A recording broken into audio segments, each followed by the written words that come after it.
revving up and looking forward to Hanukkah. But before then, I want to bring you my concept of Rachel Imenu that has evolved since I'm 6 years old. I don't know how many of you remember the London Boys Choir, but they had a beautiful song, Kol Barama Nishma.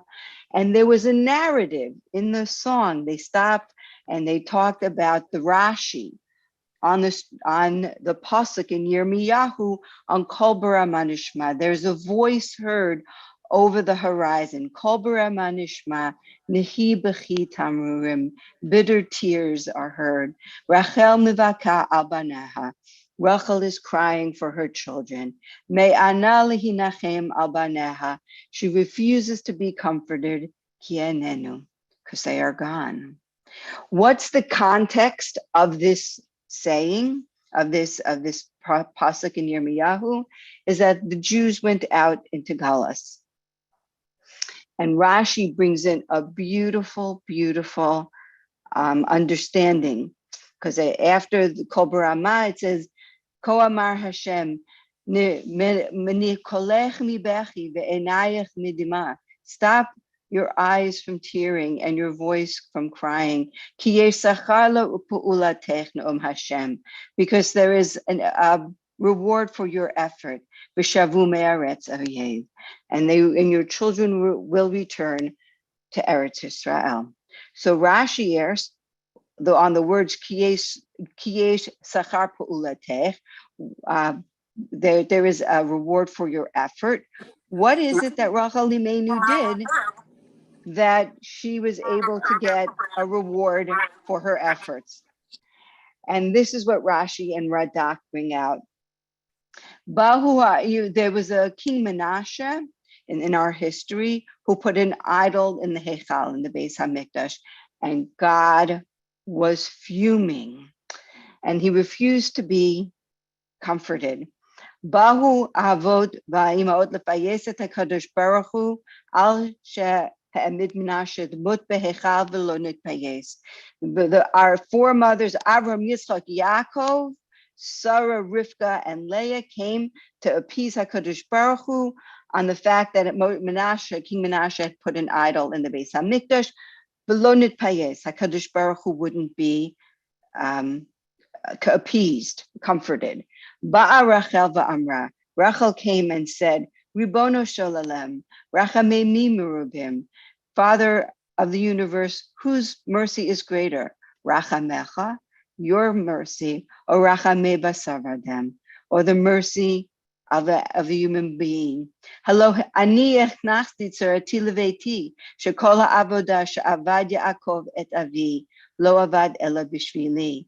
I brought Saras into my own home because Yaakov spent 7 years working for my father so that he could have my hand in marriage. So Visamu et achoti, and her father, Lavan, wanted to put Leah in her stead. But remember that Yaakov and Rachel had a pre-sign that Yaakov didn't trust Lavan, that he thought that he might sneak Leah in instead of Rachel. So Yaakov and Rachel arranged for a sign so he would know that it was indeed Rachel and not Leah. And Rachel gave the sign to Leah.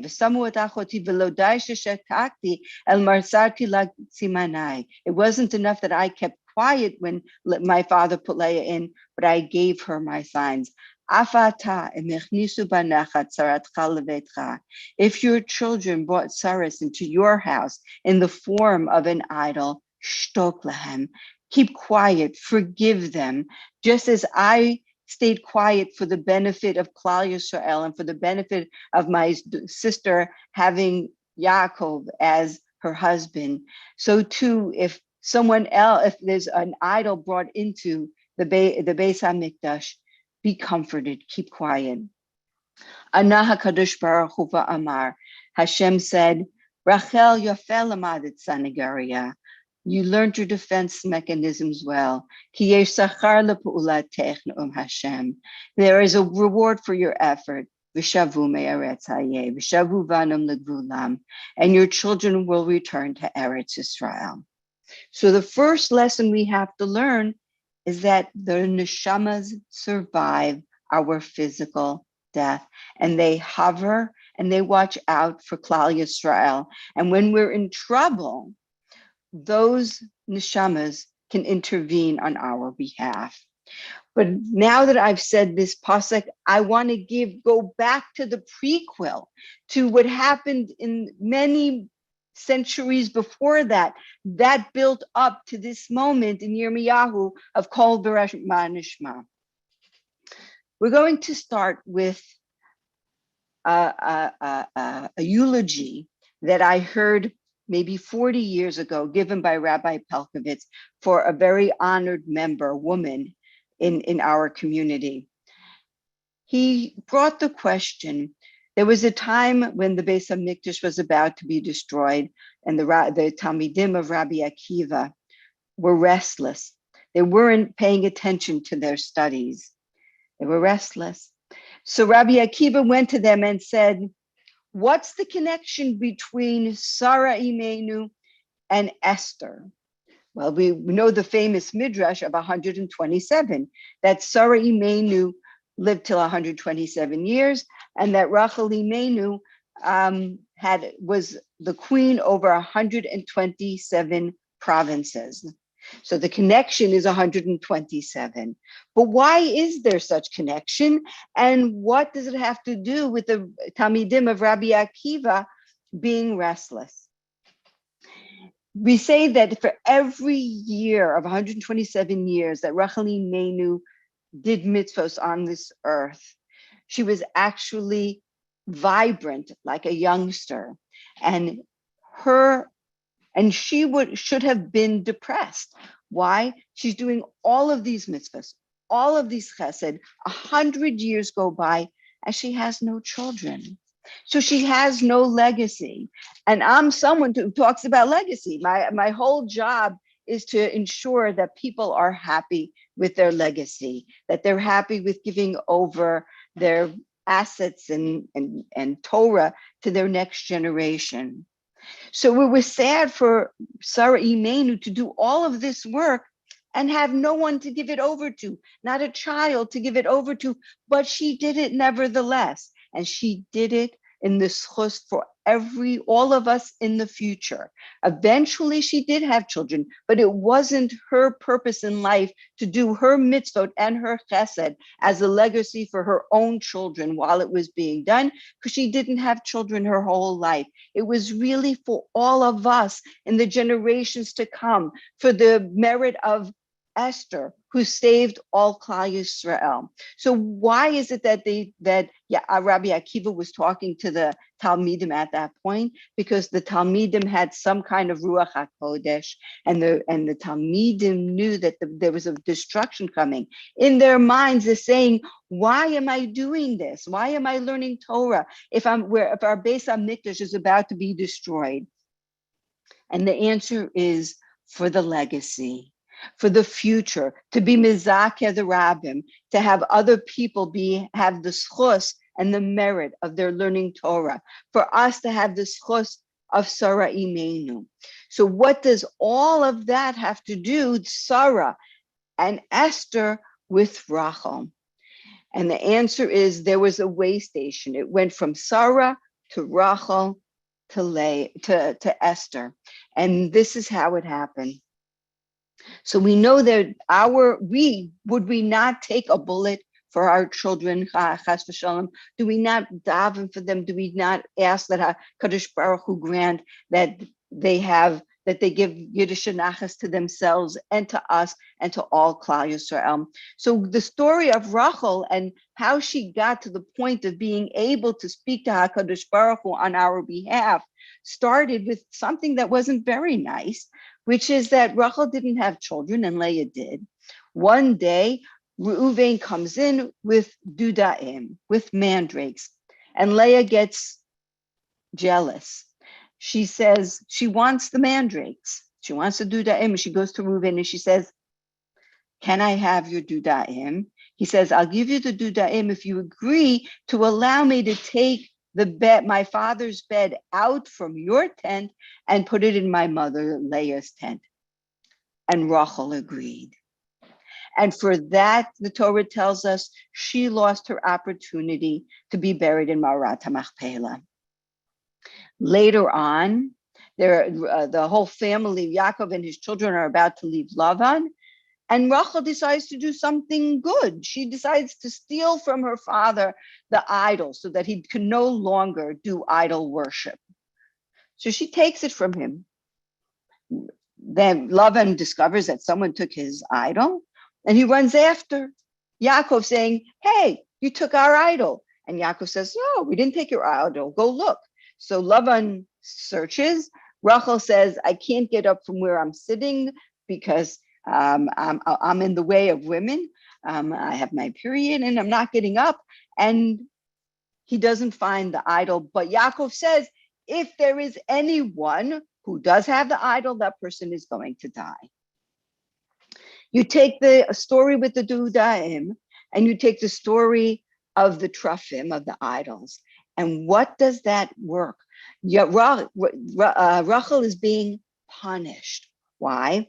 For switching out, for being okay with switching out the tzaddik Yaakov's bed from her tent into Leah's tent, and because she took her father's idol and didn't confess up. So you think, so where does she end up being buried? We know on the way to Beis Lechem, and which is still God-forsaken and filled with Arabs who want to kill us, and they have huge barriers. So, but look at what HaKadosh Baruch Hu does. Is Rachel being punished? Yes, Rachel was being punished. But even though Rachel was being punished, it was still L'Tova. How was it L'Tova? Because she was buried on the path to Beis Lechem, the path that HaKadosh Baruch Hu knew was going to be the path that the Jews were going to take when they were sent out through exile in the Chorban Bayis Rishon. And when they went past the path, it's when Rachel was stirred by her children leaving in chains, going out to exile, to Galus. And that's when she said, that's when we hear the pasuk, Kol Brama Nishma, Nehi B'chi Tamurim, Rachel Mevaka Al Baneha. That Nana Hashem reassures her that in her merit of trying to comfort HaKadosh Baruch Hu, that the Jews would return to Eretz Yisrael. Did the Jews return to Eretz Yisrael? Jews did return to Eretz Yisrael. By what means? Through the means of one of Rachel's descendants. That descendant was Esther. Mordechai Yehudi, there's Ben Yair ben Yakush Ishimini. He was from the Shevet of Binyamin. So not only did HaKadosh Baruch Hu say that we were going to have Geula, but it was going to be from one of Rachel Imenu's descendants, Binyamin. And Esther in itself is an interesting story, because which one of us would want to be taken against our will to a drunkard Persian king? And she was taken, and she listened to Mordechai, and she didn't tell the king that she was a Jew. And finally, when the Jews' lives were in trouble, Mordechai says to Esther, now you have to reveal to yourself, to the king, that you are a Jew, that we are in trouble. And Rachel says, and Esther says, but I can't go to him because he hasn't asked to see me. And if I go to him, he's going, without being asked to see me, he's going to kill me. But there's a bigger subcontext to that. And that is all of the time that Rachel, we know from the Midrash that Esther was connected was married to Mordechai. And as long as she was taken against her will, there was a possibility that she could have returned to Mordechai at a later date. But by Mordechai asking Esther to voluntarily go to the king and have relations with him, she will give up under the Gemara and Megillah, she will have given up her right to return to her husband because of because she had volunteered to go to the king. And there's even a bigger question. There are three types of coercion that a person who is forced to do an avera should not do. It's better for them to be killed rather than do this avera. One is idolatry, avodah zarah. The other is shvichus damam, killing, and the third is giluy arayos, is adultery. If she was married to Mordechai, how would she be able to go to the king voluntarily? So the Gemara tells us that she was able to do it for the sake of all of the lives of all the Jews around her. So there are so many complexities in the story of Rachel Imenu, the Masorah that she had from Sarah Imenu, her ability for her neshama to daven on our behalf, and out of the union of Esther and Achashverosh came Darius, who permitted the Jews to return to Eretz Yisrael and build the Beis HaMikdash. So the legacy of Rachel Imenu is eternal, even though she was punished for the Dudaim, punished for the Trafim, for the idols, that she wasn't buried in Marat HaMachpelah. Hashem still made it that it was for the good, and not only for Rachel's good, for the good of all Klal Yisrael. She was able to beseech for Yisrael, for Bnei Yisrael to return to Eretz Yisrael. And we still know and believe that when we go to the kever of Rachel Imenu, that she hears our prayers for ourselves and our children. And the legacy that we have from this story is to know that our legacy for our children and for our neshamas is that every day we give schus to our neshamas and to our children. It's not as long as our bodies are alive. It's to enhance the neshama that HaKadosh Baruch Hu has given to us on loan for the purpose of elevating the neshama while we have it in our own bodies, and to leave our neshama in a healthier, better spiritual way than when it entered our bodies. And it's not only over a lifetime, but it's Elokai neshama shenasata bi tahorahi.